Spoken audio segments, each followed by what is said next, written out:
Friend, video शुरू करने से पहले मैं आपसे एक सवाल पूछना चाहता हूँ। अगर आप कहीं बस ट्रेन में सफ़र करते हो, रास्ते में आपको कहीं किन्नर मिल जाए और आपसे 20-50 रुपए की डिमांड करे तो आप क्या करते हो? क्या आपके माइंड में ये सवाल आता है कि भाई इसको मना मत करो, कहीं ये हमको बद्दुआ ना दे दे, या आप बद्दुआ के डर से पैसे देते हो? क्योंकि हमारे शास्त्रों में भी लिखा हुआ है कि भाई किन्नरों की बद्दुआ लेना बहुत गलत होता है। और जिनकी वीडियो मैं आज लाया हूँ फ्रेंड्स, उनसे गलती कहो या जानबूझ के कहो, जिसकी वजह से एक किन्नर की मृत्यु हो गई और उसके बाद मरते मरते किन्नर ने क्या श्राप दिया, पूरी वीडियो आपको सुनाऊंगा। लेकिन पहले चैनल का इंट्रो।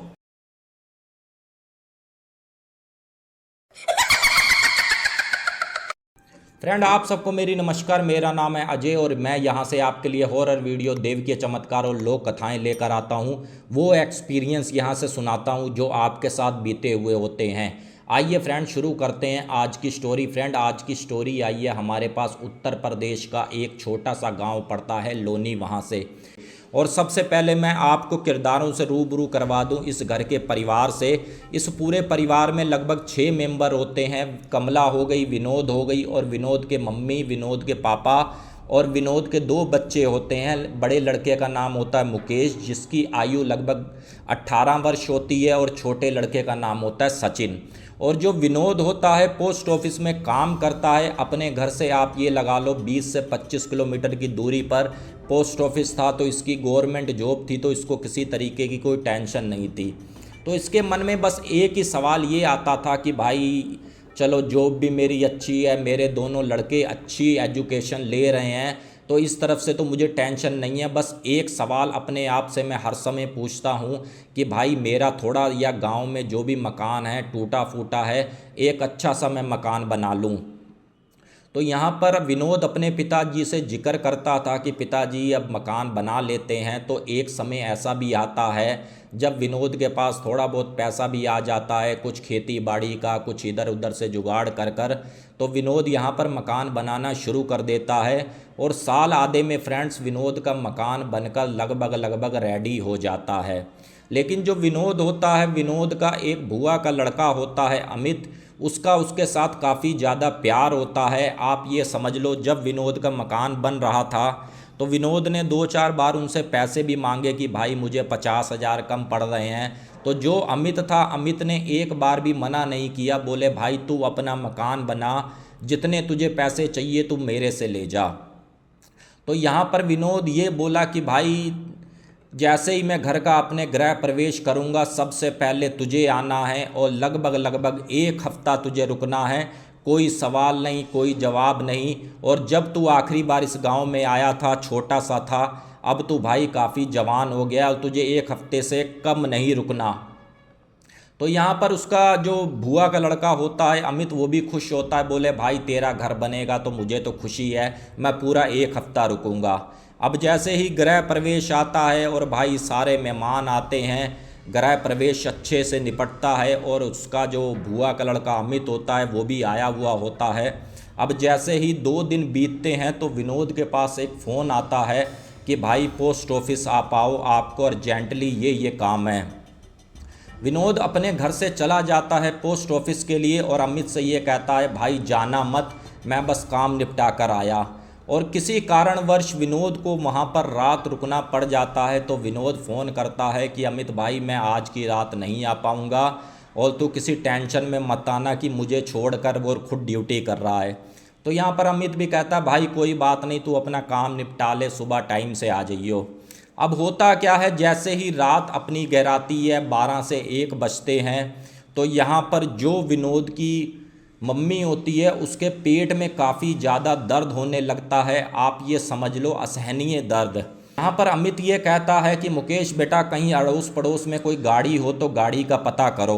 तो मुकेश ये कहता है हाँ, हमारे पड़ोस में एक अंकल के पास पुरानी सी कार है, मारुति 800, चलो मैं उनसे पता करता हूँ, क्या पता उनकी गाड़ी मिल जाए। जैसे ही मुकेश उनके घर जाता है कि आंटी जी, यहाँ पर हमारी दादी की तबीयत काफ़ी ज़्यादा ख़राब है, अगर आप हो सको तो मुझे उस गाड़ी की चाबी दे दो, हमें अपनी दादी को लेकर शहर जाना है। और जो शहर होता है फ्रेंड्स, इनके घर से आप ये लगा लो 11 से 12 किलोमीटर की दूरी पर होता है। अब यहाँ पर जो आंटी होती हैं अंकल से पूछती हैं तो अंकल ये कहते हैं कि इसमें फ़ोन करने की ज़रूरत क्या है भाई, उनके घर मरीज है तो चाबी तुम चुपचाप दे दो, यहाँ चाबी रखी है और ले जाओ। और जो अमित होता है वो कार चलानी भी जानता है। अब जैसे ही इनकी दादी जी को उठाकर कार में डालते हैं तो यहाँ पर कमला ये कहती है कि भाई सीधे सीधे रास्ते जाना, तुम जंगल के रास्ते मत जाना जो वो शॉर्टकट है। तो यहाँ पे अमित कहता है चिंता मत करो, आप बेफिक्र रहो, हम भाई सीधे सीधे रास्ते से जाएंगे। अब जैसे ही ये बाहर निकलने को होते हैं, जिनकी गाड़ी की चाबी लेते हैं वो आंटी भी आ जाती हैं और वो आंटी भी इनको जाते जाते ये कहती हैं, बोले बेटा देखो सीधे सीधे रास्ते से जाना, जंगल वाले रास्ते से मत जाना। अमित उनकी दादी को बैठालता है और साथ में मुकेश भी बैठता है और साथ में जो कमला होती हैं यानी कि विनोद की वाइफ, वो भी उस गाड़ी में बैठती हैं और सीधे ये सब लोग पहुंच जाते हैं हॉस्पिटल। अब जैसे वहाँ पर हॉस्पिटल पहुँचते हैं तो पता चलता है कि भाई इनको यहाँ पर 2-1 दिन एडमिट करना पड़ेगा। तो कमला ये कहती है कि भाई अगर एडमिट करना पड़ेगा मुकेश और अमित, तुम ऐसा करो घर में जो भी बिस्तर वगैरह रखा है तुम भाई वो ले आओ, और थोड़ा सा ये है कि भाई अब रात को रुकना पड़ेगा तो हर सामान तो चाहिए। यहाँ पर अमित कहता है भाभी चिंता मत करो, चलो मुकेश हम बिस्तर लेकर आते हैं। अब जैसे ही ये निकलते हैं तो अमित ये कहता है कि भाई ये बताओ ये पूरा सीन क्या है कि जंगल वाले रास्ते से नहीं जाना यार, जहाँ तक मैंने सुना है काफ़ी ज़्यादा शॉर्टकट है, वहाँ से तो समझ लो मुश्किल से 4 से 5 किलोमीटर पड़ेगा, क्यों ना जंगल वाले रास्ते से चलें। तो यहाँ पर मुकेश कहता है हाँ भैया चलो यार, मैं भी इसी बहाने देख लूँगा। और काफ़ी लोगों के दिमाग में ये सवाल जवाब रहते हैं कि भाई जंगल के रास्ते मत जाओ, रात का मामला है ये सब। अब ये लोग मानते नहीं हैं, सीधा जंगल के रास्ते पर अपनी कार दौड़ा देते हैं। मुश्किल से 1-2 किलोमीटर ये पार करते हैं तो इनके बराबर से 1 से 2 बाइक वाले काफ़ी ज़्यादा स्पीड से निकलते हैं और जैसे ही थोड़ी सी आगे जाते हैं उनकी बाइक रुकती है और यहाँ पर अमित उनके बराबर में जाकर ये बोलता है, बोले भाई जंगल में इतनी तेज़ आप भगा क्यों रहे हो। तो वो बाइक वाले ये कहते हैं, बोले भाई तुम यहाँ से चले जाओ, अगर तुम्हें अपनी ज़िंदगी प्यारी है इस रास्ते से मत जाओ। अब यहाँ पर अमित हंसता है, बोले भाई इस रास्ते में ऐसा है क्या। तो फिर से वही बाइक वाला ये कहता है, बोले भाई मैं तुमसे फिर से कह रहा हूँ कि तुम्हें अपनी ज़िंदगी प्यारी है तो यहाँ से वापस चले जाओ और दूसरा रास्ता पकड़ लो तो ज़्यादा बेहतर है। लेकिन मुकेश और अमित के तो सिर पर आप ये समझ लो कि आज अपनी लंका लगवानी तय थी। इन्होंने बिल्कुल नहीं मानी और जैसे ही उस बाइक वाले से कहा ठीक है भाई आप जाओ, अब वो बाइक वाले ने फिर से समझ लो उसी जंगल के आगे की तरफ चला गया जिस तरफ मुकेश और अमित को मना कर रहा था कि आप इस तरफ मत जाना। यहाँ पर अमित कहता है कि देखो ये हमें तो मना कर रहा है और ख़ुद उस जंगल के आगे आगे जा रहा है। और मुश्किल से फ्रेंड्स मैं आपको बता दूं ये लगभग 500 मीटर आगे बढ़े होंगे। उस कार का जो मीटर का तेल था और काफ़ी ज़्यादा तेल था और जैसे जैसे इनकी कार आगे बढ़ रही थी उसका तेल ऐसा इनको महसूस हो रहा था कि भाई गाड़ी में तेल ख़त्म हो रहा है। यहाँ पर विनोद ये कहता है यार मुकेश यार लग रहा है कुछ तो सीन गड़बड़ है। जब वहाँ से निकले थे अस्पताल से तो भाई मैंने इस गाड़ी का तेल देखा था तो टंकी अच्छी खासी फुल थी, लेकिन यहाँ पर भाई तेल कम दिखा रहा है।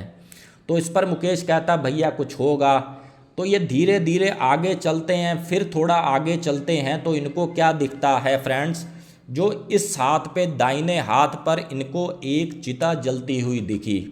और चिता तो चलो जलती हुई दिख रही है और उसके साथ एक आदमी बैठा हुआ है और चिता के इतनी करीब कि अगर हम आप बैठें तो समझ लो हम में तो आग लगनी तय है।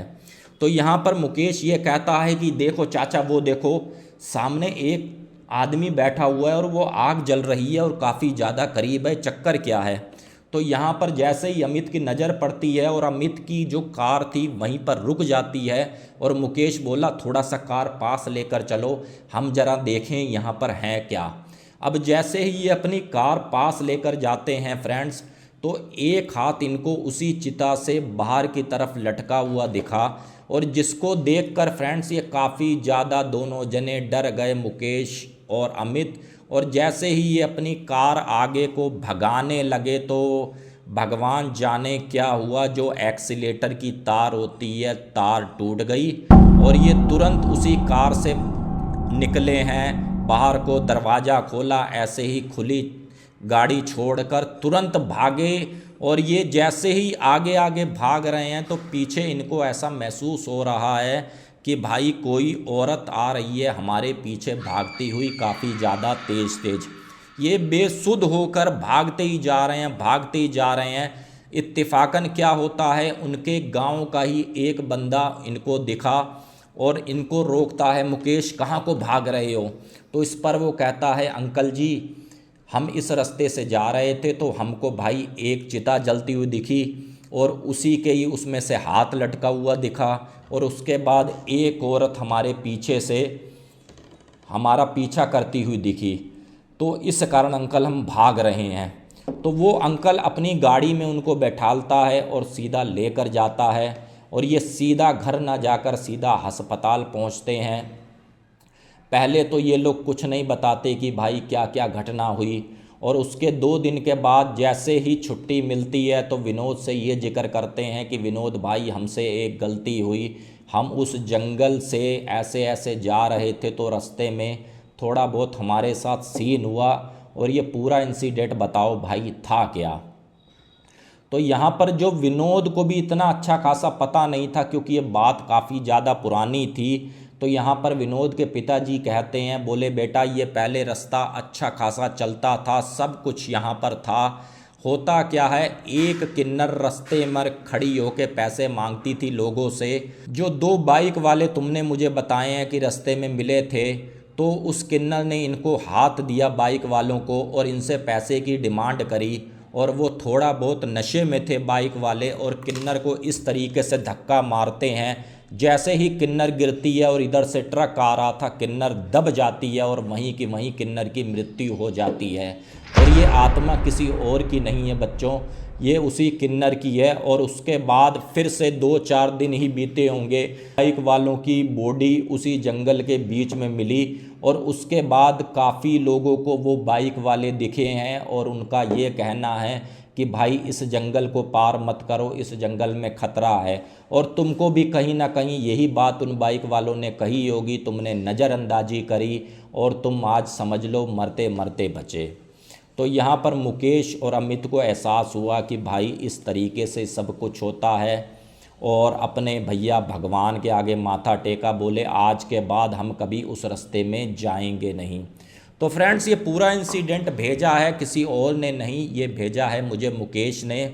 और मुकेश का ये कहना है कि अजय भैया उस वक्त जो हमारे पर बीत रही थी हम जानते हैं, और जो औरत हमारे पीछे पड़ी थी हम बयां नहीं कर सकते कि उसका कितना डरावना चेहरा था और कितना ख़तरनाक। और उसके बाद मैं आज तक उस रास्ते पर नहीं गया। और ये पूरा इंसिडेंट है लगभग सन 1999 का। और अब तो मुकेश की भी यहाँ शादी हो गई है, और जो मुकेश के दादा दादी हैं वो ये दुनिया छोड़ के जा चुके हैं।